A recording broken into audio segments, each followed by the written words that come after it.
Hello friends, मैं हूँ निर्मला। मेरे किचन में आपका बहुत बहुत स्वागत है। बरसात का मौसम शुरू हो गया है और ये मौसम अच्छा तो बहुत लगता है, बड़ा ही खूबसूरत लगता है इसे देखना और इसे देखते हुए चाय पकौड़ों का मज़ा लेना। लेकिन ऐसा मौसम कई तरह की बीमारियों को भी न्योता देता है, तो ऐसे में हमें चाहिए कि हम हमारी इम्यूनिटी को स्ट्रॉन्ग रखें। स्पेशली बच्चों की केयर ज़्यादा ज़रूरी है।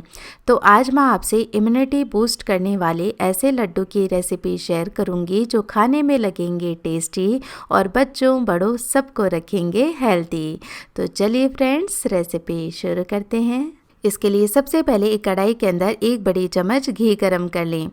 अब यहाँ पर घी शुरुआत में हम थोड़ा ही इस्तेमाल करेंगे क्योंकि हम इसमें कुछ नट्स को फ्राई करने वाले हैं। तो सबसे पहले यहाँ पर मैं इस घी के अंदर फूल मखाने को फ्राई करूंगी। तो यहाँ पर मैंने 100 ग्राम फूल मखाने लिए हैं। फूल मखाने में आप जानते ही हैं कि भरपूर मात्रा में कैल्शियम, आयरन और एंटीऑक्सीडेंट पाए जाते हैं।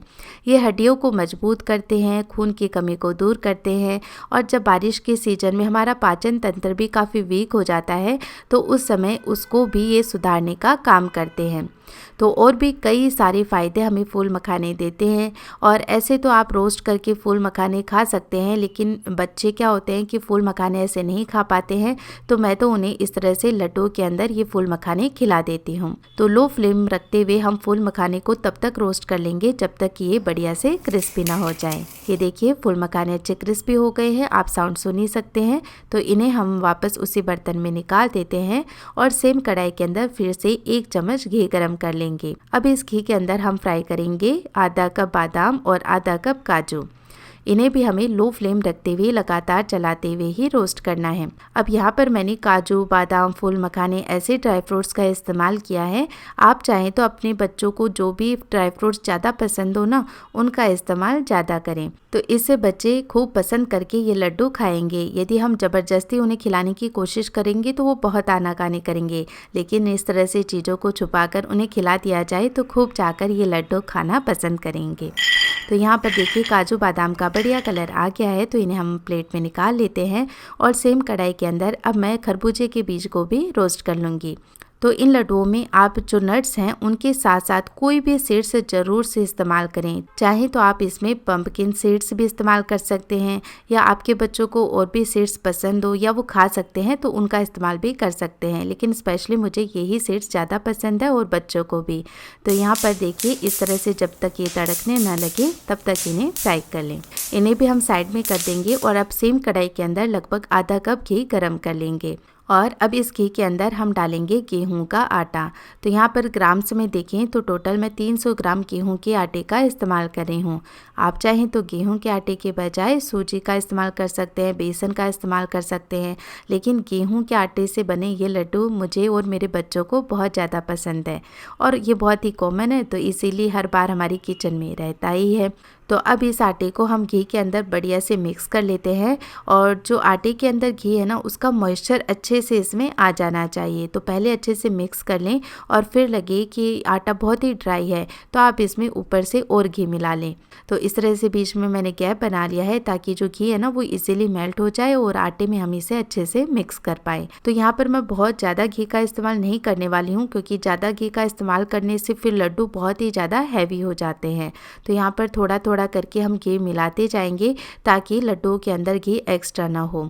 और जब एकदम परफेक्ट रेशो में हम घी मिलाते हैं ना तो वो लड्डू बहुत ही ज़्यादा सॉफ्ट भी बनेंगे और खाने के बाद भी हैवी नहीं लगेंगे। तो अब घी को जब मैंने अच्छे से मिक्स कर लिया है तो आप देख सकते हैं कि जो आटा है उसका कलर चेंज हो गया है, इसमें बढ़िया सा मॉइस्चर आ गया है। तो अब लो फ्लेम रखते हुए आटे को लगातार चलाते जाएंगे और इसे तब तक रोस्ट करें जब तक कि इसमें बहुत ही बढ़िया खुशबू ना आने लगे और इसका जो कलर है ना वो लाइट रेड ना हो जाए।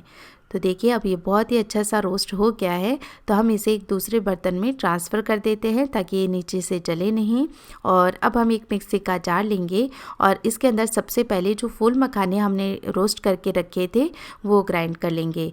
और जब फूल मखाने अच्छे से ग्राइंड हो जाएंगे तब हम इसमें काजू और बादाम डालकर अब इन्हें भी ग्राइंड कर लेंगे। अब यदि आप इन्हें दानेदार रखना चाहते हैं एकदम तो दानेदार भी रख सकते हैं, पाउडर फॉर्म में डालना चाहते हैं तो पाउडर फॉर्म इस तरह से बना करके डाल सकते हैं। तो इससे क्या होता है कि बच्चों को पता नहीं चलता है कि हमने इसमें इतने सारे नट्स का इस्तेमाल किया है। और जो खरबूजे के बीज मैंने रोस्ट करके रखे थे उसे मैं ग्राइंड नहीं करूँगी, उन्हें ऐसे ही साबुत ऐड कर दूँगी। और अब बारी आती है इसमें चीनी डालने की। तो आप चाहें तो इसमें जो पाउडर शुगर होती है उसका इस्तेमाल कर सकते हैं, लेकिन यहाँ पर लड्डू को बनाने के लिए मैं ज़्यादातर बूरा यानी कि तगार का ही इस्तेमाल करती हूँ। तो वज़न में आप देखेंगे तो ये 300 ग्राम ही तगार है। और फ्लेवर के लिए इलायची पाउडर डालकर अब बढ़िया से सारी चीज़ों को मिक्स करेंगे और गरम गरम में ही हमें सारी चीज़ें मिक्स करनी है, इसलिए पहले चम्मच से इसे मिला लें ताकि हाथों को ज़्यादा गर्म नहीं लगे। जब एक बार चीज़ें अच्छे से मिक्स हो जाए तो इसका टेम्परेचर भी फिर क्या होगा कि थोड़ा डाउन हो जाएगा, तो इसीलिए हम हाथों से भी इन्हें मिला सकते हैं। तो बस अब हाथों से मैंने इसे अच्छे से मिला लिया है। देखने में देखिए कितना एकदम भरभरा सा लग रहा है कि इससे लड्डू बाइंड ही नहीं हो पाएंगे, लेकिन जैसे ही आप ये लड्डू बांधेंगे ना तो बहुत ही ईजिली लड्डू बन करके तैयार हो जाएंगे और बहुत सुंदर गोल गोल शेप बन करके इनकी तैयार होगी। तो बस इस तरह से देखिए कितने प्यारे लड्डू बन करके तैयार हुए हैं।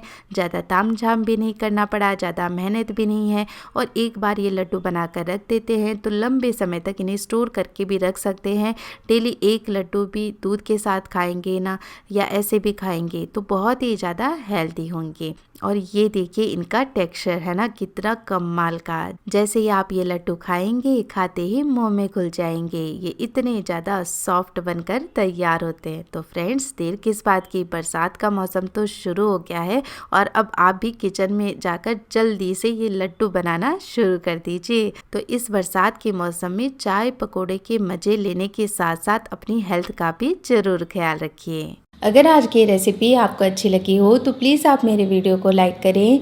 साथ ही मेरी ऐसी और भी रेसिपीज़ देखते रहने के लिए चैनल को सब्सक्राइब करना भी ना भूलें। मैं फिर से मिलूँगी आपको एक ऐसी ही और नई रेसिपी के साथ। तब तक के लिए टेक केयर, बाय बाय।